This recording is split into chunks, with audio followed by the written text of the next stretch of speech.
Hello मेरे प्यारे बच्चों। जय हिंद।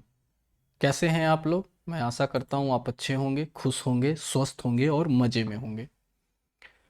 उम्मीद है सब रेडी होंगे क्योंकि आज हम करने वाले हैं sweetest love I do not go poem का एमसीक्यूज। अब ध्यान देना, पोएम तो हमने पहले ही 6 पार्ट में पढ़ी और समझी। और जो स्टूडेंट यहाँ पहली बार आए हैं, जिसने पोएम को नहीं पढ़ा है, डायरेक्ट एमसीक्यू पढ़ना चाहते हैं, अगर जो वो शॉर्ट रिवीजन के लिए आए हैं तो फिर ठीक है। लेकिन अगर जो आप लॉन्ग पढ़ना चाहते हैं तो पार्ट को ज़रूर देख लें। 8-8 10-10 मिनट का पार्ट है वो, क्योंकि आप देख लोगे तो एमसीक्यू ऐसे ही टिक एकदम इजीली वे में आपसे बनना स्टार्ट हो जाएगा, वो एकदम इजीली से समझ जाओगे। तो आज हम वो चीज़ अक्सर स्टूडेंट को ट्रिकी लगती है, क्योंकि एमसीक्यू स्टूडेंट को अक्सर ट्रिकी लगती है, इसलिए मैं आपको स्टेप बाय स्टेप इजी और फनी तरीके से एमसीक्यू समझाऊंगा ताकि एग्ज़ाम में कॉन्फिडेंट होकर आंसर कर सको।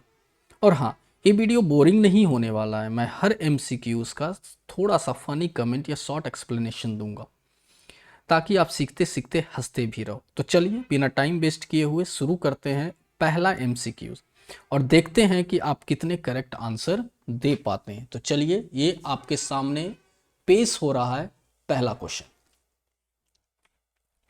पहला क्वेश्चन 1 रुपया के लिए। चलिए जल्दी से बनाइए इसको, पढ़िए क्वेश्चन को, आप लोग पढ़ो मेरे प्यारे बच्चों, क्वेश्चन को पढ़ो आप लोग। देखिए फर्स्ट क्वेश्चन है, who is the poet of the poem sweetest love I do not go. Who is the poet of the poem?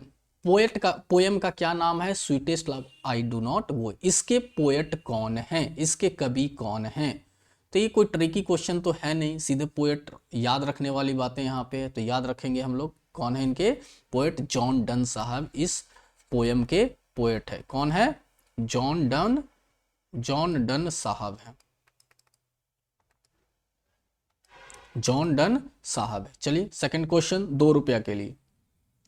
John Donne belongs to which school of poetry? कहने का मतलब John Donne किस प्रकार के काव्य से संबंधित है, यानी जॉन डन कैसी कविता लिखते थे? क्या वो रोमांटिक कविता लिखते थे? क्या वो मेटाफिजिकल पोएट्री थे? क्या वो विक्टोरियन पोएट्री थे? क्या वो मॉडर्न पोएट्री थे? अगर जो जिसने पोएम पढ़ रखी है एक बार में आंसर मार देगा वो, लेकिन जिसने नहीं पढ़ी है वो कंफ्यूज होगा। तो बताइए कैसे पोएट थे वो? एक मेटाफिजिकल पोएट्री थे। मेटाफिजिकल का मतलब क्या होता है? आध्यात्मिक का मतलब क्या होता है? तो जिसमें क्या हो? लव, जिसमें love, life, God, love, life, God, इस तीनों के बारे में डीप टॉपिक्स को लॉजिकल टाइप में बताया जाता है। लव, लाइफ, गॉड के बारे में बिल्कुल लॉजिकल स्टाइल में बताया जाता है, उसको हम लोग मेटाफिजिकल बोलते हैं। तो जो हमारे जॉन डन साहब थे, वो जो भाई साहब थे, वो इसी तरीके का पोएम लिखते थे, इसलिए उन्हें मेटाफिजिकल पोएट कहा गया है। तो ध्यान रखिएगा, इस बात को याद रखिएगा। जॉन डन साहब, बोलो एक बार, जॉन डन साहब मेटाफिजिकल पोएट थे। जॉन डन साहब मेटाफिजिकल पोएट थे। जॉन डन साहब मेटाफिजिकल पोएट थे, याद हो जाएगा। चलिए 3 रुपया के लिए तीसरा क्वेश्चन आ गया आपके स्क्रीन के ऊपर। क्या है? Sweetest love I do not go is what kind of poem? अब देखिए इसमें कौन से काइंड का पोएम था। तो सीधी सी बात, हमें साफ साफ दिख रहा है कि किस टाइम का पोएम था, लेकिन सबसे पहले हम देखते हैं लिरिकल बैलेड क्या होता है। What is the meaning of lyrical ballad? देखिए लिरिकल बैलेड वो होता है, ये इंग्लिश लिटरेचर में कुछ ऐसे वर्ड्स है जो बार बार यूज होते हैं। तो एक बार आप देख लोगे तो लाइफ टाइम के लिए आपको पता चल जाएगा लिरिकल बैलेड का मतलब क्या होता है। देखिए लिरिक्स, लिरिक का मतलब होता है मेनली तौर पे भावना। क्या होता है इसका मतलब? भावना। और बैलेड का मतलब क्या होता है? कहानी। बैलेड का मतलब क्या होता है? कहानी। देखिए सब क्वेश्चन पूछा हुआ है, ये सब 2018 में पूछा है, लिरिकल बैलेड। ठीक है, अब इसका मतलब ये होगा एक ऐसी कविता होती है जो दिल की बात को एक छोटी कहानी की तरह सुनाती है, उसको हम लिरिकल बैलेड कहते हैं। एक ऐसी कविता जो दिल की बात, किसकी बात? दिल की बात को एक छोटी कहानी की तरह सुनाती है, उसे हम लोग क्या कहते हैं? लिरिकल बैलेड कहते हैं। समझ में आ गया लिरिकल बैलेड क्या होता है? सोनेट क्या होता है भाई? इस सोनेट का मतलब क्या होता है? सोनेट क्या होता है? एक 14 लाइन की पोयम होती है, 14 लाइंस की क्या होती है? पोयम होती है। 14 लाइंस की पोयम होती है, 14 लाइंस की पोयम होती है। भाई इसमें मेरा राइटिंग नहीं बैठता, मैं क्या करूं? ठीक है कोई बात नहीं।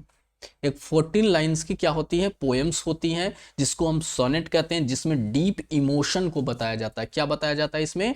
डीप इमोशंस को, डीप इमोशंस को बताया जाता है सोनेट में। मेटाफिजिकल मैंने अभी थोड़ी देर पहले आपको क्वेश्चन नंबर 2 में बताया था, इसलिए इसका आंसर भी क्या होगा? मेटाफिजिकल होगा। जॉन डन साहब इसी तरीके का पोएम लिखते थे, और sweetest love I do not वो जॉन डन साहब का ही था, तो इसलिए ये क्या हो जाएगा? मेटाफिजिकल पोएम हो जाएगा। ओड का मतलब होता है long, long serious, long serious poem होता है। लॉन्ग सीरियस ये पोयम होता है, याद रखना है। ये क्या होता है? लॉन्ग सीरियस पोयम होता है। कौन? ओड, ठीक है ना। जिसमें पोएट किसी चीज को पूरे रिस्पेक्ट और इमोशन के साथ तारीफ करता है, उसको हम लोग बोलते हैं ओड। याद रखना, उसको हम क्या बोलते हैं? ओड। क्लास 10th में भी ये पढ़ना था। लॉन्ग सीरियस पोयम होता है जिसमें पोएट किसी चीज के पूरे रिस्पेक्ट और इमोशन के साथ तारीफ करता है, उसको हम ओड कहते हैं। तो यहाँ पे क्लियर हो गया लिरिकल बैलेड क्या होता है, सोनेट क्या होता है, मेटाफिजिकल क्या होता है, ओड क्या होता है। ठीक है, अगर जो क्लियर नहीं है तो वीडियो को रिवाइज करके आप एक बार फिर से सुन सकते हैं। नेक्स्ट क्वेश्चन 4 रुपया के लिए। What is the main theme of sweetest love I do not गो? अब जिसने पोएम पढ़ा है एक बार में बता देगा इस sweetest love I do not go के गोय का मेन थीम क्या था। 2017 में क्वेश्चन पूछा गया है। क्या मौत यानी फेयर ऑफ डेथ था उसमें? क्या फेयर ऑफ डेथ था? ठीक है, इम और लेटलिटी ऑफ ट्रू गला में क्या फंस जाता है, ठीक है ना। तो immortality of true loves and acceptance of separation क्या था इसमें? ये था the thrill of long journey, इसके बारे में बताया गया है। The importance of religious faith, इसके बारे में बताया गया है। तो एक है मौत का डर बताया गया है, सच्चे प्यार की अमरता और अलगाव को स्वीकार करना। इस पोएट के नाम से ही पता चल रहा है कि किसकी बात यहाँ पे हो रही होगी। सच्चे प्यार की अमरता और अलगाव को स्वीकार करना। अलगाव का मतलब होता है कि यहाँ पे जो पोएट जॉन डन साहब है वो अपने प्रेमिका से बिछुड़ रहे हैं, और उसमें उनकी जो दर्द भरी फीलिंग्स है उसको दिखाया गया है इस पोएम में। ठीक है, तो हम इसका ऑप्शन नंबर क्या हो जाएगा? बी हो जाएगा। ठीक है,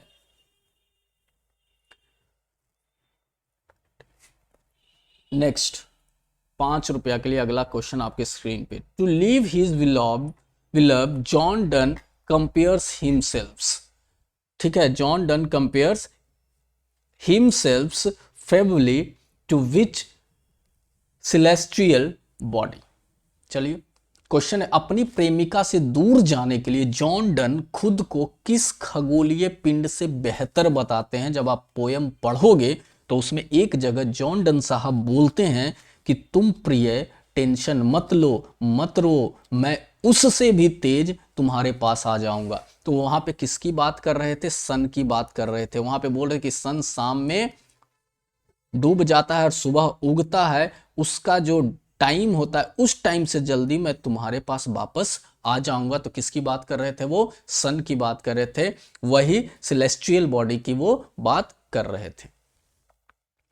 अकॉर्डिंग टू द पोएम, 6 रुपया के लिए question. According to the poem sweetest love I do not go is what kind of poem? मतलब एक किस तरीके की पोएम थी? द सन हैड नो, इसमें क्या फिल होगा? To return yesterday. मतलब कहने का मतलब कविता sweetest love I do not go के अनुसार सूरज के पास कल लौटने का कोई डैश नहीं था। मतलब सूरज कल लौट आए, उसके पास ऐसा क्या था कि वो उसका मन है लौट आए या ना आए, ऐसा पोएट जॉन डन साहब ने यूज किया। तो बताइए, उसके सूरज के पास इच्छा या ज्ञान नहीं था, कोई कारण नहीं था, कोई समय नहीं था, या सूरज के पास कोई रास्ता नहीं था। तो बताइए इसका आंसर क्या होगा आप लोग? याद रखिए डिजायर और सेंस, इसमें सूरज को जॉन डन साहब ने कहा उनके पास ना कोई इच्छा है ना ज्ञान है, इसलिए वो वापस लौटने का कोई उसका ज्ञान है, जो तो सुबह शाम में जाके सुबह आ जाते हैं। तो मेरी क्या है, मैं प्रिय तुमसे बहुत प्यार करता हूं, इसलिए मैं सूरज से भी जल्दी आ जाऊंगा। तो सूरज के पास, यहाँ पे सूरज के बारे में जॉन डन साहब ने क्या बताया, सूरज के पास ना तो कोई डिजायर है और ना तो कोई सेंस है। Comparing himself to the sun, what does the poet claim, यानी कवि खुद को सूरज से तुलना करते हुए क्या दावा करते हैं, बताइए आप लोग क्या दावा करते हैं। क्या he will return slower than the sun, क्या वो बोलते हैं वह सूरज से धीरे लौटेगा। He will make a faster and surer return than the sun, या वह सूर्य से अधिक तेजी से और निश्चित रूप से लौटेगा। ही विल नेवर रिटर्न, वह कभी नहीं लौटेगा। He will follow the sun's path, वह सूर्य के मार्ग का अनुसरण करेगा। क्या ऐसी बात हुई थी? मैंने अभी जस्ट आप लोगों को बताया मेरे बच्चों कि उसने, पोएट जो जॉन डन है, उसने कहा था he will make a faster and surer return than the sun, यानी मैं सूरज से अधिक तेजी से और निश्चित रूप से वापस आ जाऊंगा। इसलिए ऑप्शन नंबर क्या होगा, बी होगा, option number B. Next, in O how feeble his man's power, what does the poet express. Feeble, FEEBLE, feeble का मतलब क्या होता है बताइए जल्दी से आप लोग। मैंने जब पोएट पढ़ाया था तो उस समय भी बताया था फीबल, ठीक है ना। तो फीबल का मतलब क्या होता है? बताओ बताओ बताओ बताओ बताओ बताओ। नहीं पता है ना, सब भूल गया है तुम लोग, देखा ही नहीं तो बताओगे कहाँ से, कमेंट करो इसके बारे में। ओह, मनुष्य की शक्ति कितनी क्षीण है में कवि क्या व्यक्त करते हैं, what does the poet express. मनुष्य की शक्ति, फीबल का मतलब क्या होता है, मेनली तौर पे अगर जो बोला गया है यहाँ पे तो छीन, यानी यहाँ पे खत्म होना, बर्बाद होना, उसको फीबल बोलते हैं। तो इस पोएट में मैंस का जो मनुष्य की शक्ति वो कितनी छीन है, यानी मनुष्य चाह के भी कुछ नहीं कर पाता है। में कवि क्या व्यक्त करते हैं, अपनी ताकत को व्यक्त करते हैं। मैंस वीकनेस, मनुष्य की कमजोरी को बताते हैं। हिज विश टू डाई, अपनी मृत्यु की इच्छा बता रहे हैं। द पावर ऑफ लव, प्रेम की शक्ति के बारे में बता रहे हैं। क्या बता रहे हैं वो बताइए, यानी कि यहाँ पे मैंस वीकनेस की बात बता रहे हैं जो क्वेश्चन में ही है। यानी मैंस वीकनेस, यानी मैं इतना मजबूर हूं, इतना कमजोर हूं कि अपनी प्रेमिका के पास रुक भी नहीं सकता, मेरी मजबूरी है कि मुझे जाना पड़ेगा। इसमें पोएट जॉन डन साहब ने कहा है। क्वेश्चन नंबर 9, 9 रुपए के लिए। The poet says man's power is so feeble that he, मतलब द पोएट सेज, पोएट क्या कहता है कि मैंस पावर, की मनुष्य की शक्ति, इज सो फीबल, इतनी दुर्बल है। फीबल का मतलब क्या होता है, दुर्बल, जो अभी मैंने पिछले क्वेश्चन में भी बताया है कि जिसके पास शक्ति कम हो। डेट ही, यानी कवि कहता है कि मनुष्य की शक्ति कितनी दुर्बल है कि वह क्या नहीं हुआ, can add a good Fortune, यानी एक अच्छा भाग्य जोड़ सकता है। कैन नॉट रिकॉल 1 आवर, 1 घंटे को भी वापस नहीं बुला सकता। कैन लिव हिज विलव्ड, अपनी प्रेमिका को छोड़ सकता है। कैन ट्रेवल लाइक द सन, सूर्य की तरह यात्रा कर सकता है। यानी उसमें मैन की शक्ति, इंसान की शक्ति इतनी कमजोर है, इतनी दुर्बल है कि वो अपने आगे क्या नहीं कर सकता है, बताओ जल्दी से। उस पोएम में मैंने पढ़ाया था, वो अपना 1 घंटा भी नहीं जोड़ सकता। यानी हमारे पास इतनी पावर नहीं है कि हम अपने लाइफ में 1 घंटा एक्स्ट्रा जोड़ दें। यानी अपनी प्रेमिका से जब वो बिछड़ रहे थे तब उस समय उन्होंने कहा, काश मुझे 1 घंटा और मिल जाता अपनी प्रेमिका के पास रहने के लिए, वो भी मैं नहीं जोड़ सकता, इतना मैं दुर्बल हूं, इंसान इतना दुर्बल। The poet takes his journey as a jest, jest का मतलब क्या होता है, अभ्यास। फॉर व्हाट पर्पस, यानी कवि अपनी यात्रा को किस लिए अभ्यास के रूप में लेता है। यानी जो यात्रा कर रहे थे, अपनी गर्लफ्रेंड को छोड़कर वो जा रहे थे, तो वो किस अभ्यास के रूप में लेता है कि मैं क्या ऐसा अभ्यास करूं कि मैं अपनी प्रेमिका को छोड़ कर जा रहा हूं तो जो दर्द कम हो। बताओ कौन सा अभ्यास कर रहे थे वो। टू फाइंड न्यू प्लेसेस, नए स्थान को खोजने के लिए अभ्यास कर रहे थे। टू प्रैक्टिस गोइंग अवे, दूर जाने के लिए अभ्यास कर रहे थे। To prepare for his final death, अंतिम मृत्यु की तैयारी के लिए कर रहे थे। टू टीज हिज बिलव्ड, अपनी प्रेमिका को चिढ़ाने के लिए कर रहे थे। क्या कर रहे थे बताओ जल्दी से। याद रखना, अपनी अंतिम मृत्यु की तैयारी के लिए उसमें यूज किया गया है पोयम में, कि जब मैं अपनी प्रेमिका से छोड़कर जा रहा हूं तो समझो कि मैं अपनी मृत्यु की तैयारी कर रहा हूं, कि मरने के समान है। when the beloved when the beloved sigh, the poet says she the poet says she sighs outward, यानी when the beloved sighs, the poet says he sighs outward। ठीक है ना। अब साइज का मतलब क्या होता है? साइज का मतलब होता है आह भरना। क्या होता है? आह भरना। जब प्रेमिका उनकी आह भरती है तो कवि कहता है कि वो आह में क्या निकाल देती है। जब उसकी प्रेमिका आह करके बोलती, आह का मतलब होता है सैड, बहुत ही उदास भाव में हम लोग आह की आवाज निकालते हैं।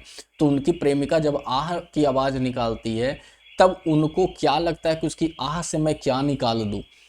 कवि का जीवन निकाल दूं, द एयर हवा निकाल दूं, हर हैप्पीनेस उसकी खुशी को निकाल दूं, हर सोल उसकी आत्मा को निकाल दूं। तो बताओ इसमें किसकी बात वो कर रहे हैं?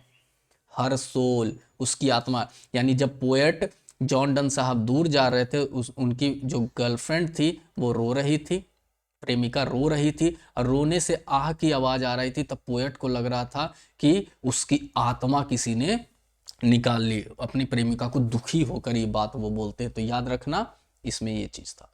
Question number 12, when the beloved beeps, beeps का मतलब रोना, the poet says he swims in what. ठीक है ना। तो स्विम का मतलब तैरना, यानी कवि कहता है कि जब प्रेमिका रोती है तो किसमें तैरता है। इस पोएट में बोला गया जब उसकी प्रेमिका रो रही है तो वो किसमें तैरता है? उनके आंसू में तैरता। हर टीयर्स, टीयर का मतलब आंसू, रिवर्स नदी में तैरता है, ब्लड खून में तैरता है, सीज समुद्र में तैरता है। किस चीज में वो तैरता है? याद रखना, हर टीयर्स उसके अपनी प्रेमिका के आंसू में लगता है वो तैर रहा है, ऐसा जॉन डन साहब बताते हैं। Question number 13, what does the poet advise his beloved not to do. मतलब कहने का मतलब कवि अपनी प्रेमिका को क्या न करने की सलाह देता है। यानी जब उसकी प्रेमिका रो रही थी तो जॉन डन साहब अपनी प्रेमिका को समझाता है और बोलता है कि ऐसा ना करो। क्या नहीं करने की सलाह देता है? First option, to weep and fear, यानी रोना और डरना। टू थिंक एंड रिमेंबर, सोचना और याद करना। टू ईट एंड ड्रिंक, खाना और पीना। To go out of home, घर से बाहर जाना। यानी उसको क्या सलाह दे रहा है कि रो या डरो, सोचो और मुझे याद करते रहना, या तुम खाना और पीना आराम से, या घर से तुम बाहर भाग जाना। क्या ऐसी बात अपनी प्रेमिका को वो कहते हैं? तो याद रखना, अपनी प्रेमिका को कहते हैं टू वीप एंड फियर, रोना और डरना। रोना और डरना कहने का मतलब सलाह देते हैं ना करने की। यानी तुम रो और डरो ना। देखो यहाँ पे ना, नॉट का यूज किया गया, does. What does the poet advise is beloved not to do, यानी तुम ऐसा मत करो। क्या मत करो? तुम ना रो ना डरो, मैं वापस आ जाऊंगा जल्दी। ठीक है। The poet begs his beloved not to weep and think ill because it does what to him. यानी कभी the poet begs his beloved का मतलब हो गया कभी अपनी प्रेमिका से क्या न करने की विनती करता है, क्योंकि इससे वह कमजोर हो जाता है। फिर वही चीज आ गया, क्वेश्चन थोड़ा सा घुमाया है 2022 में। तो क्या न करने की सलाह देता है? तो टू टॉक ऐसा तो बोला नहीं है, हंसने की सलाह थोड़ी दे रहा है, गाना गाने की सलाह थोड़ी दे रहा है। क्या करने की सलाह दे रहा है? टू बीप एंड थिंक इल, रोना और बुरा सोचना, ऐसा मत करो। ये विनती करता है जॉन डन साहब अपनी प्रेमिका को कि तुम ना रो और ना बुरा सोचो। Next, how does the poet feel when his beloved cries.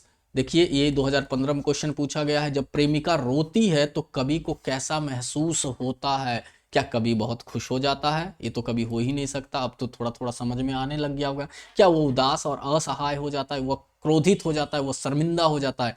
क्या हो जाता है वो? तो वो सैड और हेल्पलेस हो जाता है। देखो अब बनने लग गया ना। मैं, अरे तुम लोग स्मार्ट हो, अब क्वेश्चन बन जाएगा। Question number 16, what is what is the meaning sorry what is the meaning of the phrase। अब ये देखो एक वर्ड यूज किया गया है। क्या ऐसा वर्ड यूज किया गया है यहाँ पे? इसका मतलब फेंड बोलते हैं इसको। क्या प्रोनाउंसिएशन करेंगे हम लोग? Fend, fend.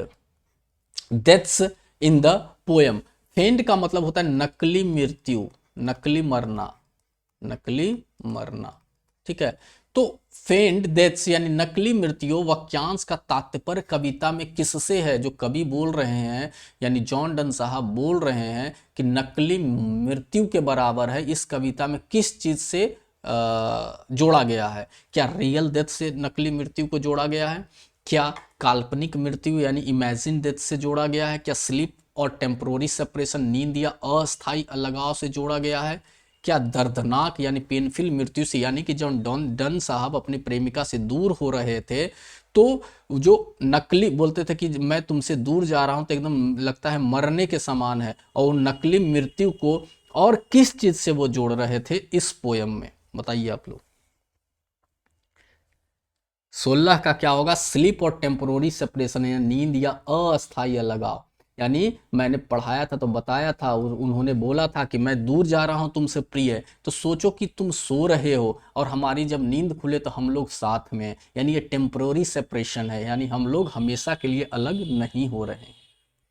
The phrase unkindly kind, अब देखो ये अनकाइंडली काइंड का मतलब क्या होता है? काइंड का मतलब दयालु, लेकिन अनकाइंडली का मतलब दयालु नहीं, निर्दयी दयालु।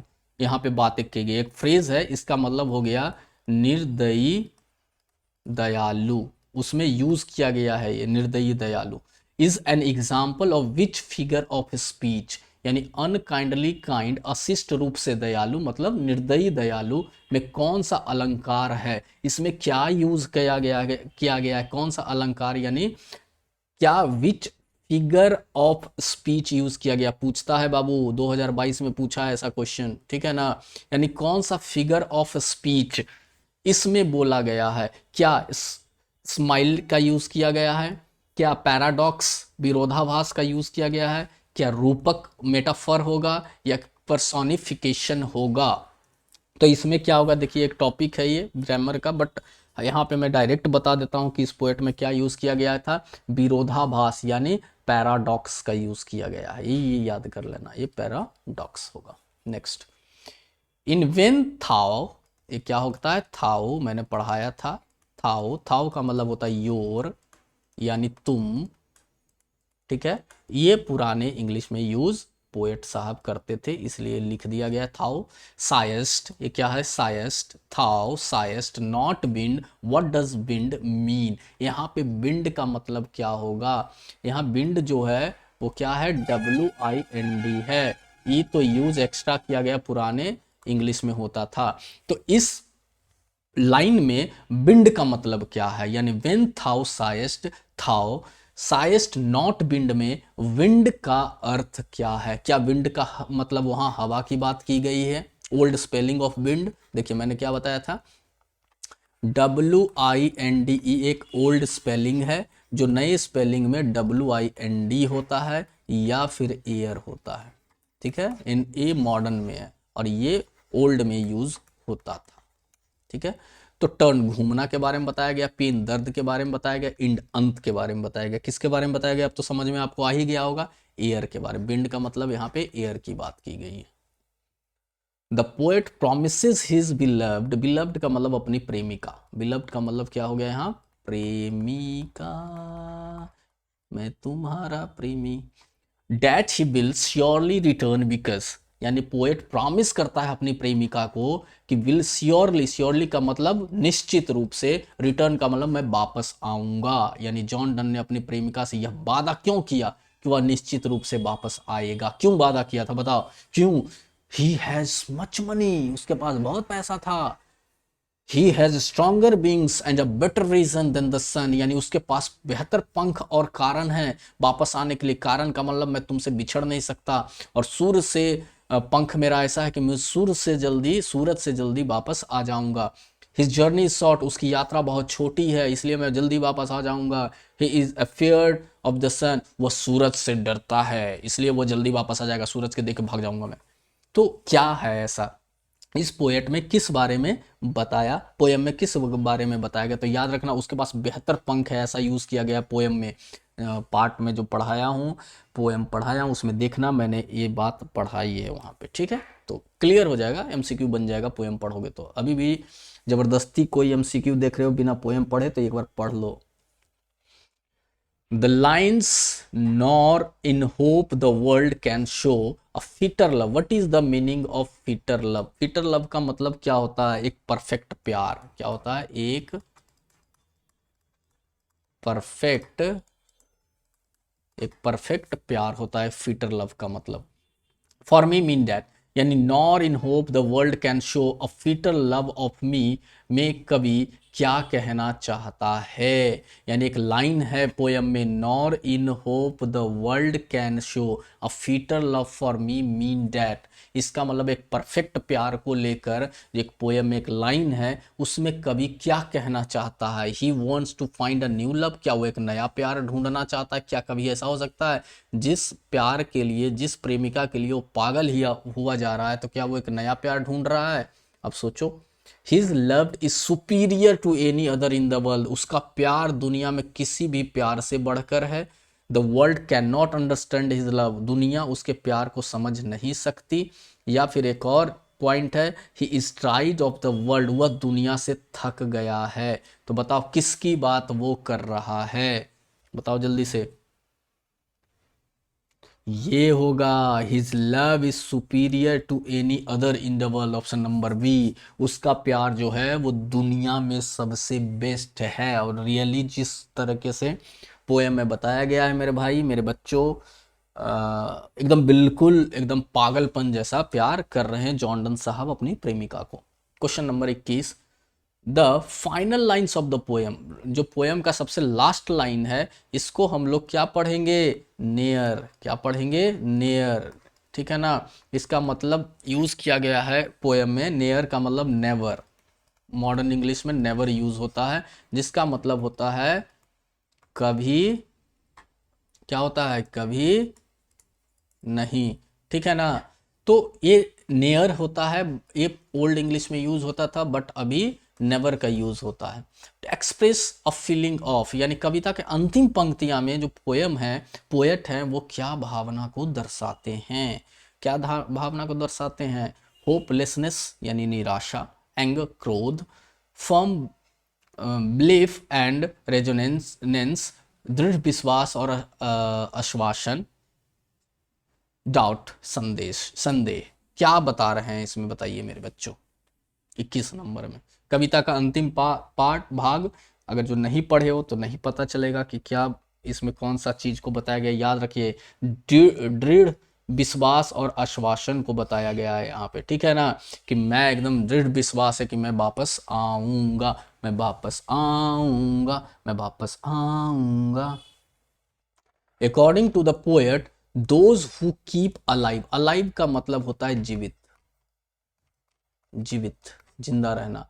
Each other can never be, यानी कि according to the poet John Donne के अनुसार, दोज हु कीप अलाइव, जो ये लोग एक दूसरे को जीवित रखते हैं, वे क्या कभी क्या नहीं हो सकते। मतलब अगर जो हम एक दूसरे को बहुत ज़्यादा प्यार करते हैं, तो हम मान ले मैं हूँ और मेरी प्रेमिका है, हम दोनों को कोई एक जीवित एक चीज़ रख रहा है, चाहे हमारे लाइफ में बहुत सारा गम हो या दूर हो, तो क्या ऐसी चीज़ है जो जीवित रखेगा हम दोनों को? क्या अमीरी हमें जीवित रखेगा?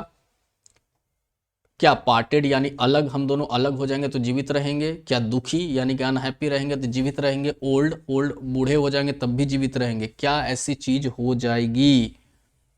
अलग, मतलब अगर जो हम दोनों में प्यार है तो हम अलग भी रहेंगे तो जीवित रहेंगे। ठीक है ना? तो ये ऐसी बात बोली जा रही है। Next, John Donne is well known as an, यानी जॉन डन किस रूप में अच्छी तरह से जाना जाता है? जॉन डन साहब को किस तरह से हम जानते हैं? एक दरबारी थे वो, एक धर्मशास्त्री थे वो, क्या थे? थियोलॉजियन। एक एंग्लिशियन क्लर्क थे, यानी पादरी थे, पुरोहित पादरी जो चर्च में होता है। ऑल ऑफ द अबव, यानी ये सारे थे। तो जॉन डन साहब क्या थे? बताइए आप लोग। ये सब थे, याद रखिएगा। एक दरबारी भी थे, एक धर्मशास्त्री भी थे। ये सारा चीज आप लोग याद रखिएगा। ये सारे, ओहो ये प्रॉब्लम क्रिएट हो जा रहा है यहाँ। देख रहे हो, यह डांस हो रहा है, डांस डांस डांस। कोई बात नहीं, छोड़ो हटाओ।